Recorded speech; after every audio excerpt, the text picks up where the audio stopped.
নমস্কার বন্ধুরা, বেঙ্গলি সিনে টেলিগসিপে আপনাদের স্বাগত।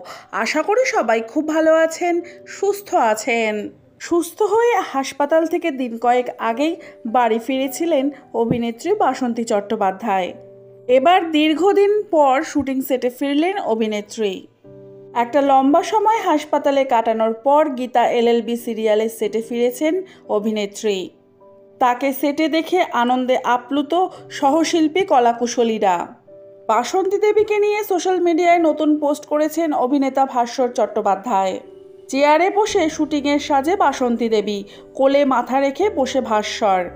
এই ছবি ফেসবুকে পোস্ট করে ভাস্বর লিখেছেন, সকলকে ধন্যবাদ। ঈশ্বর আমাদের প্রত্যেকের প্রার্থনা শুনেছেন। কিংবদন্তি শিল্পী বাসন্তী দেবী কাজে ফিরেছেন। পোস্ট করার দিনটি ছিল শনিবার। তিনি লিখেছেন, আজ থেকেই তিনি শুটিং করবেন।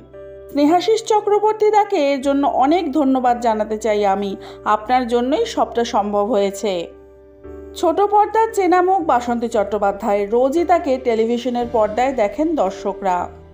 দীর্ঘদিন ধরে নানা রোগে জর্জরিত বাংলা ছবির স্বর্ণযুগের অভিনেত্রী।